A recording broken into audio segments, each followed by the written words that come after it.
Ronald, welcome. It's great to be with you. We'll show your full face in a moment, but this is the award. It's in recognition of your successful leadership for at least these things. We know there's always more, but it's very important for us that we can at least tick some of these boxes, leading self and others successfully. So whether you're a president or a junior leader, you must always lead yourself. You always lead others. So well done on that. Successfully leading as an entrepreneur of your own business for many years. So that's leading an organization and, also positively and energetically impacting broader society as a father, husband, church, and community leader. You've been very involved in church and community, especially levels as well. So it's not just leading your business, but leading on so many different levels. And then also your commitment to mentoring, inspiring future successful leaders, without which we have no future. So we congratulate you for all of those things, at least. I'm one of the founders and, of course, Me Vision Academy driving this incredible journey. Ronald, congratulations. Thank you very much. I'm truly very grateful and humbled by this award. We are so grateful that you accepted and that you're part of our 30,000 successful leader vision.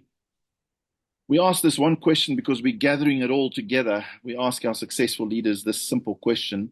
In absolute essence, what have you learned about how to be a successful leader? Which I guess you wish you knew when you were young. And it really is your best tip or two or three quick tips on successful leadership. Well, it's probably not the answer that everybody wants to hear, but it's to do absolutely nothing for yourself.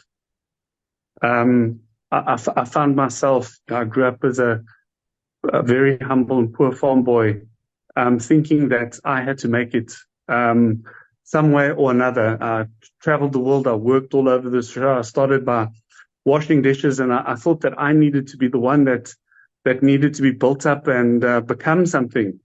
And I experienced a lot of failure and a lot of pain and heartsore, lots of early mornings. And as I started to put other people first, I started to experience success.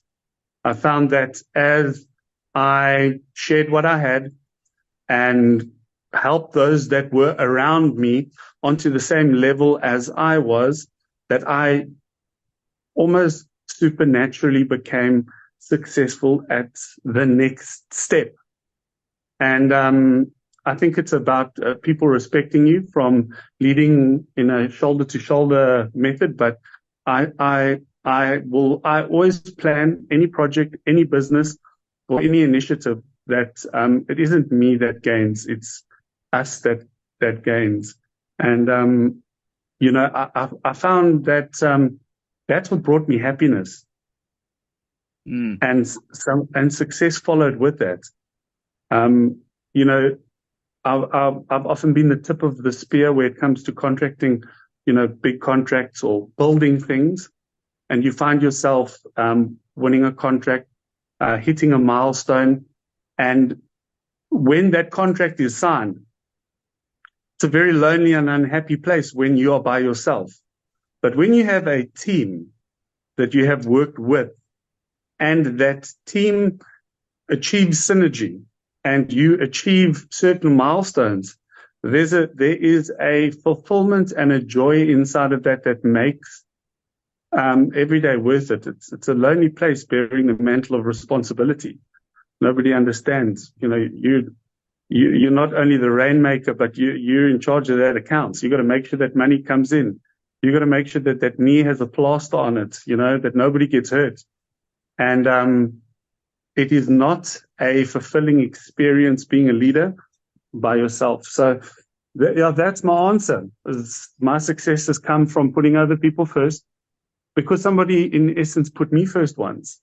I was a nobody farm boy, and I had someone believe in me and say, come boy, watch. This is how we do this. Don't do this like this. Be honest in everything that you do. And as somebody else shared with me, I gained a little. And as I shared that, I gained a little bit more, and I still have a lot to learn. And to be able to walk that path, you need to have a quality, and that is humility. There's no space for growth. I believe in humility. There's no space for growth if you don't have humility. A full hand cannot accept something new. Mm. It's the biggest principle I try and teach my kids. Empty that hand so that you can fill it with something new. Ronald, Does that thank you. answer your question? Absolutely. Thank you so much. Interesting. Start out your career thinking that it's about me. I've got to achieve, and then you start realizing it's not about me, it's about others. And that is so profound and simple. Thank you so much for your answer.